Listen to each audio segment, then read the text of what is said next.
നിനക്ക് വിശ്വാസമായോ? അതോ ഇനി നിനക്ക് എന്റെ ഡാഡിനെ അറിയില്ല എന്നാണോ? അല്ല, ഇനി നിന്റെ കൂടെ 2 ദിവസം കൂടെ ഇവിടെ നിക്കാലോ.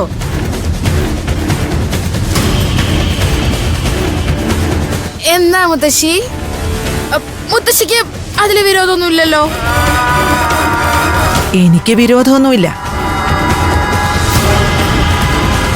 പക്ഷേ രാത്രിയില് നീ എന്റെ റൂമിൽ കിടന്നാ മതി.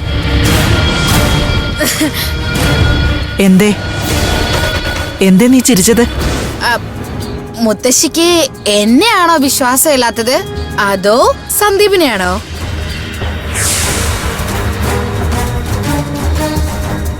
ഓക്കെ ഓക്കെ ഓക്കെ മുത്തശ്ശി ടെൻഷൻ ആവണ്ട.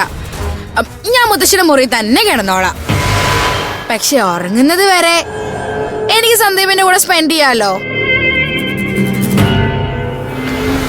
അതിന് മുത്തശ്ശി ഒബ്ജക്ഷൻ ഒന്നും പറയരുത്. ഇവനെ കൊണ്ട് ഓർത്തെടുപ്പിച്ചിട്ട് തന്നെ കാര്യം.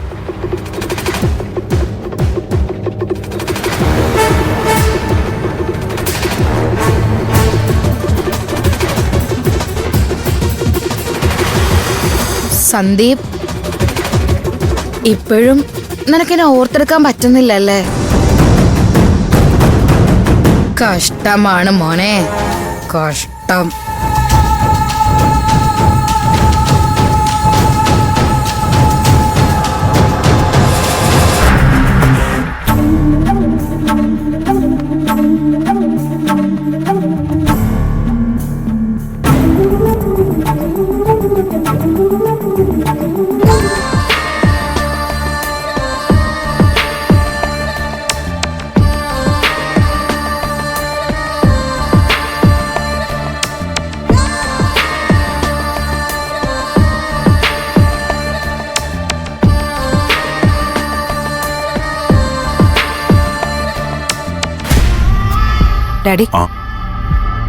ഡാഡി ഇനി എത്ര പിന്തിരിപ്പിക്കാൻ ശ്രമിച്ചാലും ശ്രീകലാമ്മ പോകാൻ ഉറപ്പിച്ചു തന്നെയാ. അത് തന്നെ മോളെ ഞാനും ആലോചിക്കുന്നത്. ഈ അവസരത്തിൽ സ്ത്രീകള് തനിച്ചു പോയാ ശരിയാവുകയില്ല.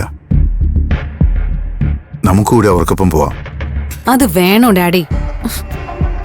അവിടെ ചെന്ന പിന്നെ എന്തെങ്കിലുമൊക്കെ പറഞ്ഞ് അമ്മയുടെ മോന്റെ മനസ്സ് മാറിയാലോ. എനിക്ക് അവിടെ കൂടുതൽ ദിവസം തങ്ങുന്ന കാര്യം ആലോചിക്കാൻ പോലും വയ്യ. കൂടുതൽ ദിവസം നമ്മളവിടെ തങ്ങുന്നില്ല.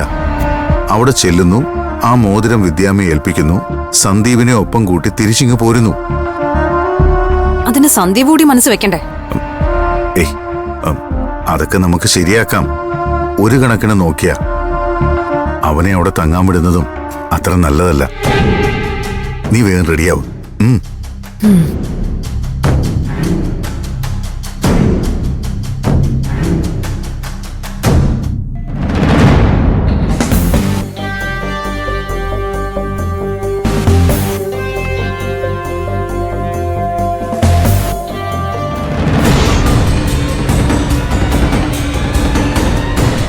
അപ്പൊ താൻ പോകാൻ തന്നെ തീരുമാനിച്ചല്ലേ? അതെ, ദേ ഇപ്പൊ പുറപ്പെട്ട രാത്രി ഒരുപാട് വൈകുന്നതിന് മുൻപ് അങ്ങ് എത്താലോ. ഗസ്റ്റ് ഹൗസിലെ അമ്മയും സന്ദീപും ഉണ്ട്. അപ്പൊ പിന്നെ പേടിക്കാനുമില്ല. രാവിലെ തന്നെ ഈ മോതിരം വിദ്യാമ്മയെ തിരിച്ചേൽപ്പിക്കണം. എങ്കിലൊരു കാര്യം ചെയ്യാം, താൻ തനിച്ചു പോണ്ട, ഞാനും വർഷയും കൂടി ഒപ്പം വരാം. ആഹാ, എന്റെ തമ്പിയേടന് പെട്ടെന്നൊരു മനസ്സ് മാറ്റം. ഇത് തന്നെയല്ലേ ഞാൻ ആദ്യം മുതലേ പറയുന്നത്. പിന്നൊരു കാര്യം, ഞങ്ങൾ കൂടെ വരുന്നത് സന്ദീപിനെ എങ്ങനെയെങ്കിലും കൂടെ കൊണ്ടുപോരാനാ. പറ്റിയ നാളെ വൈകിട്ട് തന്നെ അവിടെ നിന്ന് തിരിക്കണം. അത് മനസ്സിലുറപ്പിച്ച് തന്നെയാ ഞാൻ പോകാൻ തയ്യാറായത്. ഇനി സന്ദീപ് അവിടെ നിന്ന് ശരിയാവില്ല. അല്ലെങ്കിലും അവനിവിടെ വന്നാലേ ഇൻകം ടാക്സിന്റെ പ്രോബ്ലംസ് ഒക്കെ സെറ്റിൽ ചെയ്യാൻ പറ്റൂ. അതുകൊണ്ട് താൻ എങ്ങനെയെങ്കിലും നിർബന്ധിച്ച് അവനെ നമ്മുടെ കൂടെ കൊണ്ടുവന്നേ പറ്റൂ. അക്കാര്യം ഓർത്ത് തമ്പിയേട്ടൻ വിഷമിക്കണ്ട. നമ്മൾ സന്ദീപിനെയും കൂട്ടിയേ അവിടുന്ന് മടങ്ങുന്നുള്ളൂ. പോരെ? തമ്പിയേട്ടൻ റെഡിയാവ. ശരി.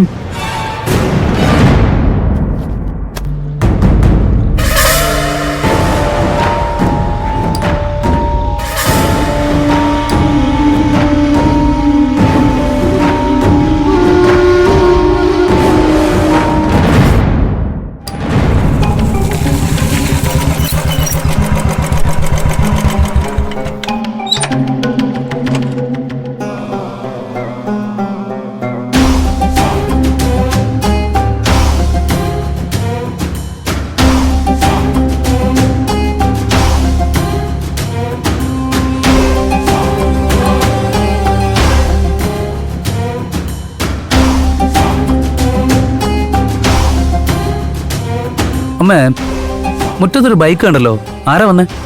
അത് അച്ഛന്റെ ഏതോ കൂട്ടുകാരൻ വന്നതാ. അച്ഛന്റെ കൂട്ടുകാരനോ? അച്ഛന് വീണ്ടും പഴയ കൂട്ടുകാരൊക്കെ തുടങ്ങിയോ? അല്ല, ഏത് ഫ്രണ്ടാ വന്നേ? അതാ വിക്രമനില്ലേ, അയാളാ. ആ, ബെസ്റ്റ്. അയാളാ വന്നെങ്കില് അതിന്റെ പിന്നിൽ എന്തെങ്കിലും ദുരുദ്ദേശം ഉണ്ടാവും. അച്ഛനെ വീണ്ടും പഴയ ജോലിയിലേക്ക് കൊണ്ടുപോകാനുള്ള വരവായിരിക്കും. അങ്ങനെ ഒന്നും വിചാരിക്കണ്ട മോനെ, അവര് തമ്മിൽ പണ്ടേ ചങ്ങാതിമാരല്ലായിരുന്നോ? അതിന്റെ പേരില് ഒന്ന് കാണാൻ വന്നേ ഉള്ളൂ. കൂട്ടുകാരനെ കാണാൻ വന്നതൊക്കെ കൊള്ളാം, പക്ഷേ ഈ വീടിനകത്തുള്ള മദ്യസേവ അത്ര നല്ലതല്ല.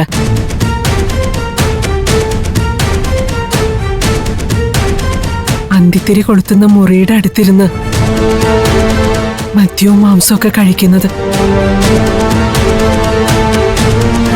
അതിന്റെ ദോഷം ഈ വീടിനും ഇവിടെ ഉള്ളവർക്കുമോ?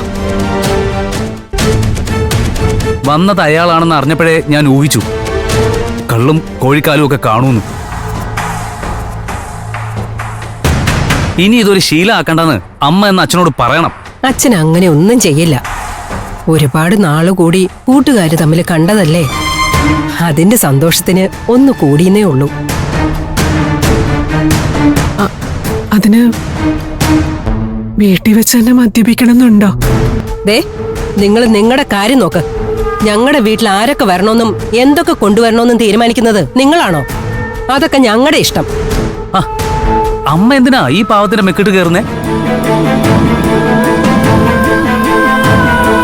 അംബികാമ്മ അതിന് മോശമായിട്ടൊന്നും പറഞ്ഞില്ലല്ലോ. നമ്മുടെ വീട്ടുകാര്യങ്ങളില് പുറത്തുനിന്നുള്ളവർ ഇടപെടുന്നത് എനിക്കിഷ്ടമല്ല. വെറുതെ ഓരോന്ന് പറഞ്ഞ് നിന്നെ അച്ഛനെയും തമ്മിൽ തെറ്റിക്കാൻ നോക്കുക അവര്. അമ്മ പേടിക്കണ്ട, ഞാൻ ഇതിന്റെ പേരില് അച്ഛനുമായിട്ട് ഉടക്കാനൊന്നും പോകുന്നില്ല. പക്ഷെ പഴയ കൂട്ടുകാരനോടൊപ്പം കൂടി പണ്ടത്തെ പോലെ മോഷണവും കൊട്ടേഷൻ പരിപാടിയും തുടങ്ങിയേക്കരുതെന്ന് അമ്മ അച്ഛനോടൊന്ന് പറഞ്ഞാ മതി. പണ്ടത്തെ ചീത്തപ്പേരൊന്നും മാറി വരുന്നേ ഉള്ളൂ.